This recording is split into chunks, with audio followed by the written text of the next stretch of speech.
We don't know if he was something in his mother's womb or a drum roll when he entered this world, because Mom didn't share this information with us children.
Hawaii, the beautiful Isles of Hawaii, the home of the fire goddess Pele, and the home of Hawaiian night. Aloha, Connies and Wahinis. The Shell Bar takes great pleasure in presenting the exotic sounds of Arthur Lyman.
I was gone. I had a gig out off island when they had a tribute to you.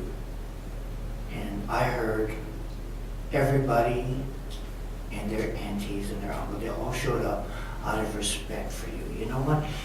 You can't buy that. PR and marketing doesn't buy that. You have to, for somebody to get out of their house and go and show up on a Sunday, especially when watching baseball or football or basketball, and that's their lay down day.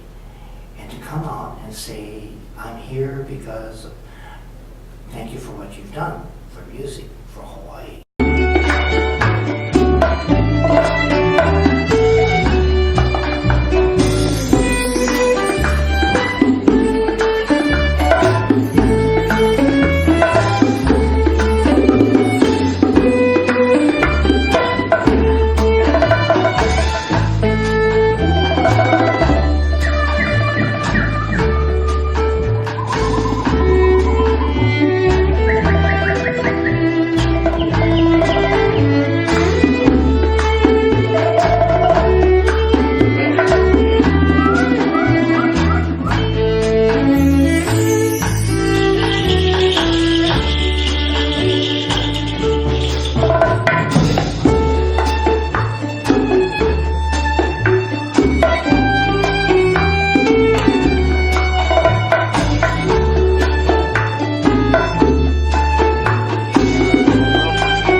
When you close your eyes at night and think about your life and look back at it, what is the thought that makes you smile? Since I've been teaching, to me the greatest thrill is when I can teach a student to play a drum set which encompasses the use of 4 limbs. I'm so happy when they pass that. How do you teach that? How do you get them to think to make each I have to leg, take each them arm I different? take individually, that like your brain, I have to use the whole brain eventually. Yeah. And so I tell them, you gotta use your whole brain, right side, left side. So we start with the feet. You have to build up muscles for each limb Mm-hmm. so that the brain can control the feet if there's muscle there. Mm-hmm. So you do the right foot, then you do the left foot, long training, do the left hand, do the right hand. Then I combine maybe the 2 hands, 1 hand doing something, doing other I have books, another thing, and the same thing with the bass drum and hi-hat. Then eventually I get them caught, but the mind takes a while to absorb all of that. So I do it slowly, and eventually they can coordinate the 4 limbs, and that to me is the greatest accomplishment, because you need to use the 4 limbs, your brain and your eyes. You have to look at the music, you have to do that. That's that 4 limbs and the eyes and the brain, there's 6 things you gotta do. And that's all technical part. That's just technical. You still have to make music. Yes, You still have to make that musical. that's right. And being that you're the engine of a group, you have to be solid. Mhm.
A violinist in the Hawaii Symphony. Lopaka Colon, whose father, Augie Colon, was a percussionist and bird caller for the Martin Denny and Arthur Lyman groups. Ivor Wong, who's a band director at University Lab School. He's actually been directing band for the last 25 years. On guitar, Alika Lyman, grandnephew of Arthur Lyman.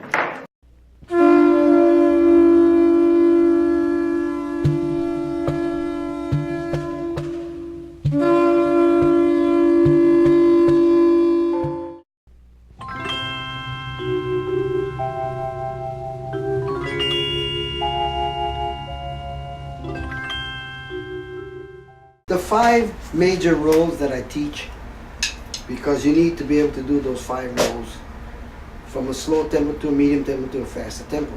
The first role that I teach is called a 5-stroke roll.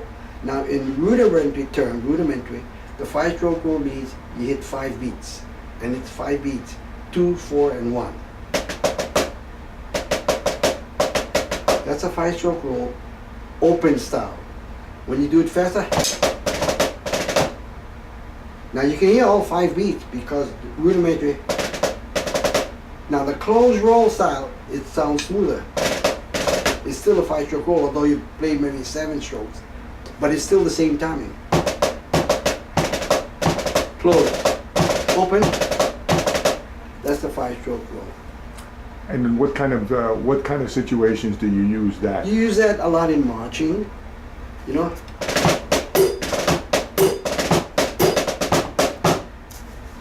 That's the 5-stroke roll.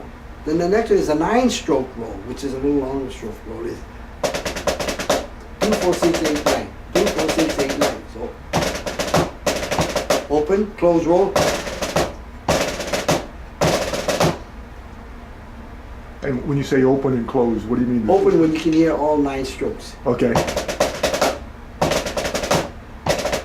And close? 2, 4, 6, 8, 9, you know, you can, and close, smoother roll. They use that type of roll a lot in concert music, classical music. In rudimentary marches and stuff, a lot of them like to use the open roll. Where you can hear all 5 beats, all 9 beats, okay? Then the next roll of that is called the 17-stroke roll. Okay. 17 beats. 1, 2, 3, 2, 4. 2, 4, 6, 8, 10, 12, 14, 16, 17. 1, 2, 1.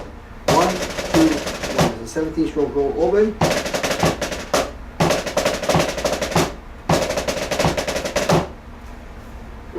And Then the longest roll is a 33-stroke roll. No, 17 is used in what context? To use it, you can use any of the rolls that I showed you openly. In jazz, you can use it openly for jazz. Move it around. I'm still doing 5s. Close, you know. But open, I use a lot of open rolls in jazz or whatever rock, whatever you do. You can use it in any context. Okay. By moving the sticking around. And the 17? The 17 count one? One more time?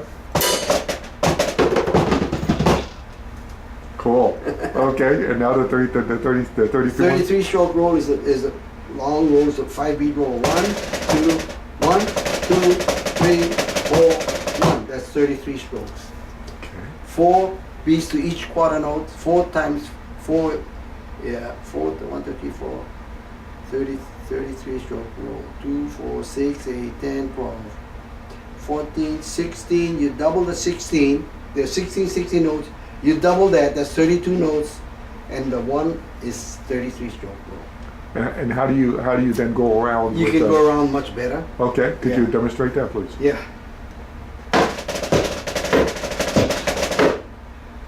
Well, you can do whatever you want with it.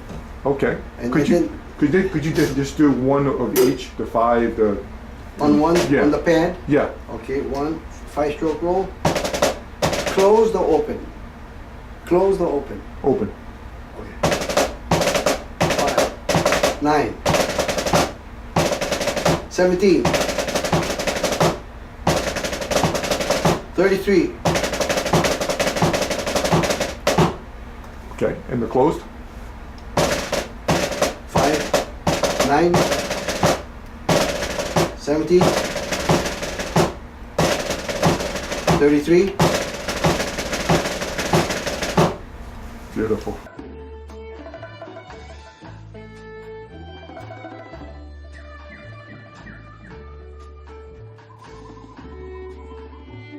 Well, with Arthur Lyman, I was playing at another hotel next to where they were playing. They were playing at down the Beachcombers, next to the what's the name of that hotel they started off with? Well, anyway, and I would go down and listen to them playing on my intermission. They were playing right next to on Kalakaua Avenue down the Beachcombers in the Dagger Bar. And so I enjoyed them because they didn't talk, they didn't sing, they just played music. And what kept me, the audience, mesmerized to their music was that they were doing all kinds of stuff on stage, playing all kind of different instruments, percussion instruments, to make the song very interesting, you know? So people just watch, and that was it. No singing or talking. So you have to capture the people's attention by doing these things that we did. So I recorded Quiet Village with Arthur Lyman and Danny, and we did a jazz album too, but that didn't get released. But the Exotic Tune was Quiet Village album. So I was on that album, which they used as a soundtrack for a big movie that was released. And it was Martin Denny invited us to Hawaii Theater, to Don Hall, to watch this movie with Bruce Willis and some other big stars, and to hear yourself playing, to hear yourself coming up in the theater. The first thing Quiet Village was the guitar, I said, wow, it's really shocked me, man. To hear yourself in surround sound, right? And so that was interesting. So when Arthur quit Martin Denny 2 years later, and John Kramer, the bass player, quit, because they started the bird call thing. And Augie Cologne was there, and he, the Kalihi boy, he knows all the bird calls, you know what I mean? So Martin Denny didn't do the bird call. They started, when they were drunk one night, and they started doing bird calls in one of these exotic tunes. And Martin Denny said, hey, that's good, keep it in there. Until today, Martin never did a bird call. Just the other three of them did bird calls while they played a certain particular, a jungle type song, you know? And he would, what he did was he had a rasp, and it was the frog. He always started, and it has a sound like a frog, you know? And so that's Martin Denny's bird call. He started off that, and then started the Quiet Village tune. That's how we got popular. So when Arthur asked me and John, he got John to play with him, and then he hired Alan Suarez to play piano. And we rehearsed about 8 months at Hawaiian Village because Kaiser hired him to open up the shell bar. So we would practice in one of the rooms called the Tahitian room for 8 months every day. Took songs, make it interesting, and we had so many different percussive instruments. We had huge gongs, we had chimes, really chimes on stage, tambourines, sleigh bells. I can't tell you how many instruments we had. And so as we played a song, we figured, hey, why don't we do this song here, you know? And we tried the song, it sounded good, okay, and we rehearsed it so that we don't use any music. We rehearse every day, we memorize.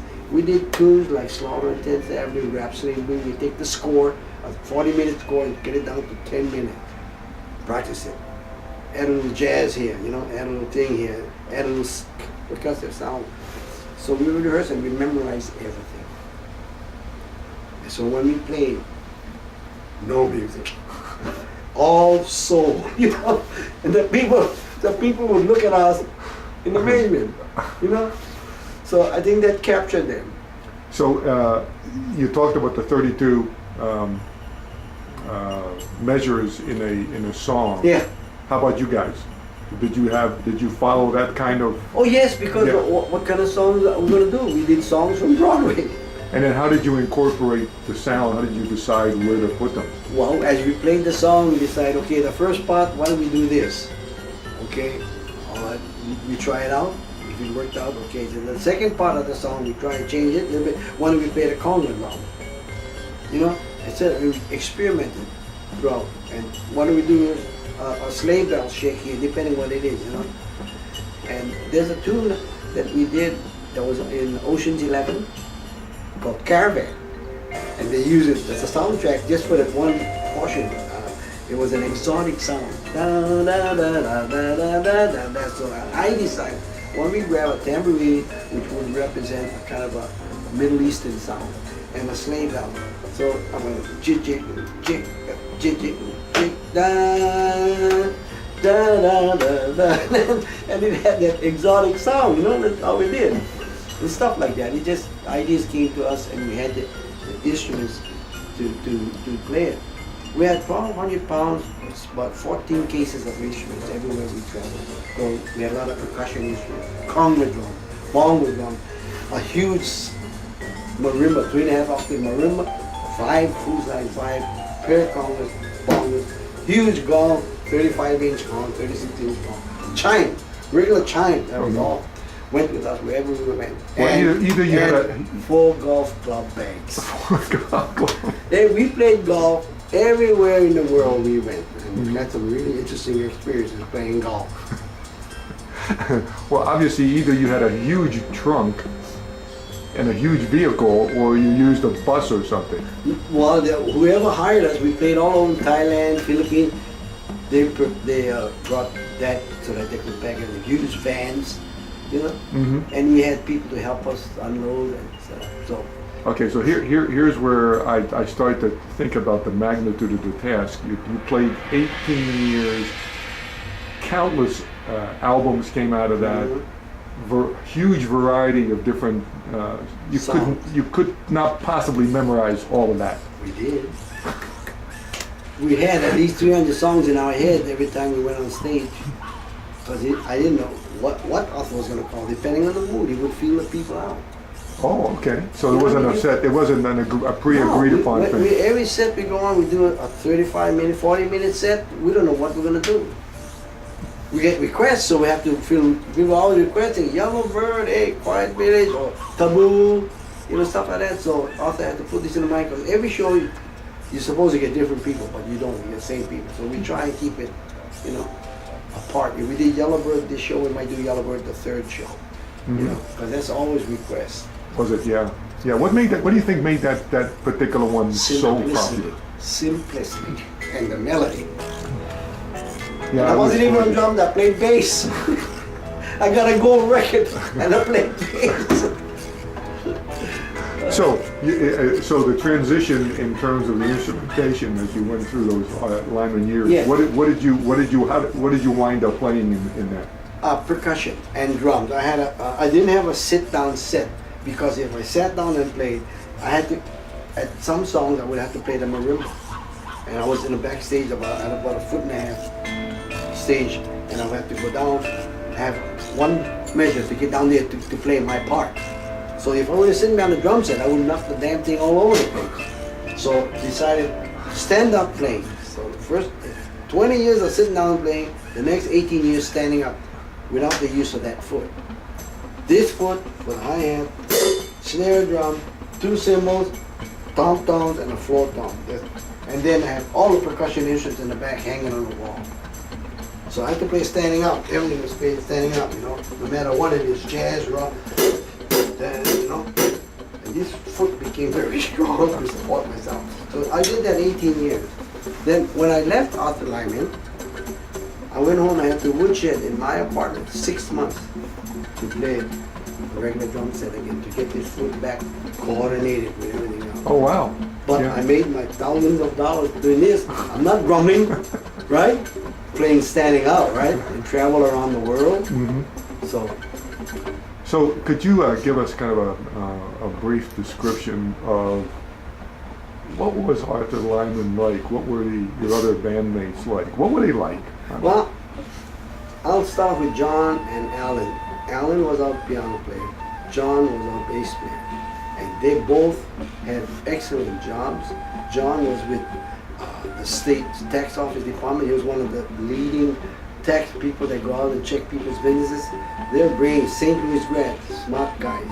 Alan was St. Louis too. He was in charge of, when they built the freeway, he built this freeway. Each one, whatever, he go out and buy the land from the people. That was his job, important.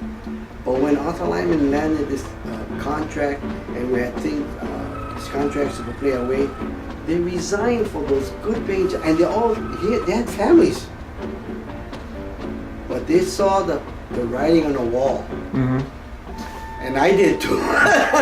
I had 2 jobs before I joined. What were you Arthur. doing? What were you doing before you joined? I was playing at the Royal Hawaiian Hotel, the top hotel, with Pearson Thal, who was a great concert pianist. He had a 7-piece band, and we played for the people that came to the Royal Hawaiian Hotel in Monaco. Mm-hmm. I was doing that gig from 8 to 12.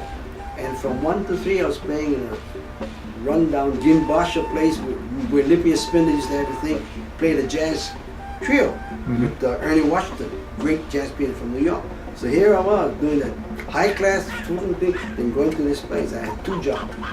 And Arthur came to me at the second job. He said, Harold, I'm going to form it because you're experienced playing exotic music. You wanted to do the same thing, right? Mm-hmm. So I said, well, what can you offer me? You know, I got 2 jobs I had on my So he made me an offer I couldn't refuse. So I joined him. And I saw the writing on the wall because he had such charisma. When he played that vibes, he just mesmerized everyone, especially the women. The women all over the world would just sit there like this, you know? Because and I asked him, when you play the vibes, when you play a song, how do you feel? He said, I feel like I'm making love to a woman. Every time he plays the vibes, and they would all like this, and I'm standing in the back watching, and all these women in the front, he says, out. I mean, seriously, out. So you played here locally in Hawaii?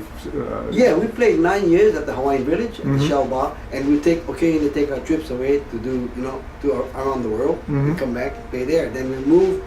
Then Western hotels had, before it became Hilton, had the Hawaiian Village. Mm-hmm. And they lost it, and they went to the Ilikai. They took over the Ilikai, Western International. And so they built, there was a room they called the Canoe House. They built that for Arthur. Beautiful, I don't know what it is now, a wedding chapel. Mm-hmm. But they built it, it's beautiful, and we moved over there for 5 years. And then in the meantime, we played in a lot of the Western hotels around the world. In Bangkok, we played the hotel there that they ran, Mm-hmm. And then in Seattle, we played the main hotel there, the Olympic Hotel. Played all over for Western hotel. They treated us really good.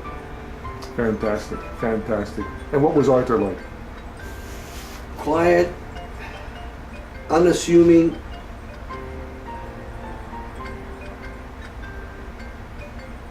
local boy. Hawaiian, French, Belgian. His father was French and Belgian, German.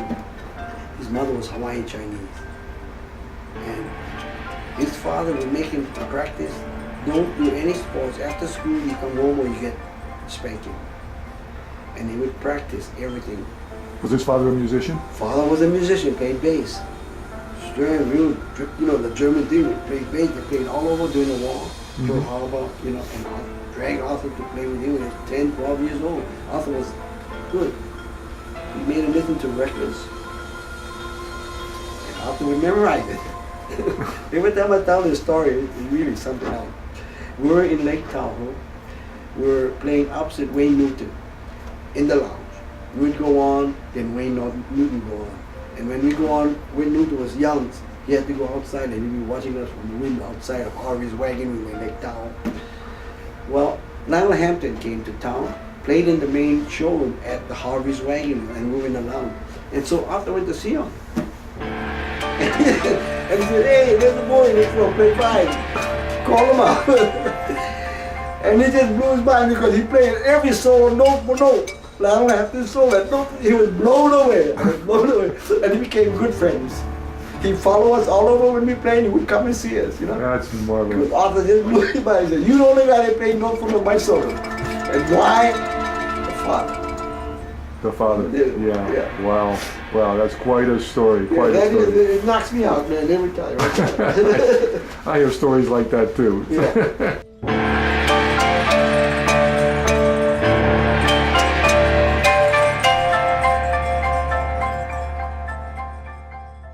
What I think we covered everything. What haven't we talked I'm about? getting hungry, Jimmy. I'm I'm getting hungry too, yeah. We're gonna go out to eat lunch in all of us. You know what, yeah, I want to tell you, this is one of the nicest moments I think it may be the nicest moment I've spent with you from a just Ever since sitting we've known down, each other, just, yes, we talked. just sitting and talking about, because we're supposed to be here doing this for a television show, but it's not for me, that's not what it is. This is you and I just talking. Yeah. And I learned a lot about you, you learned a lot about me. Yes.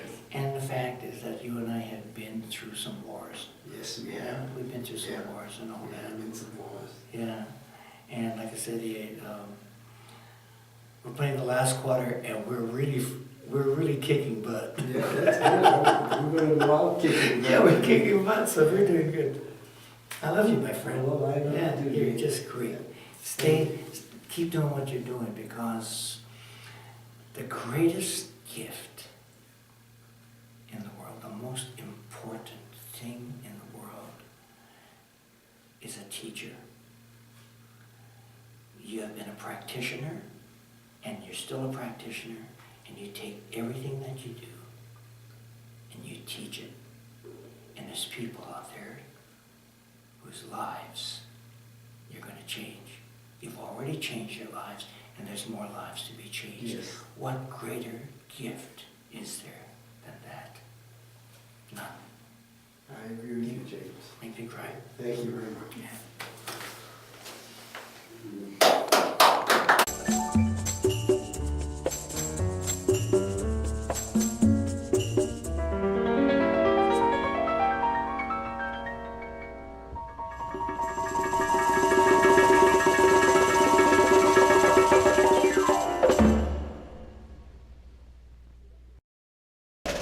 $70, $33. Beautiful.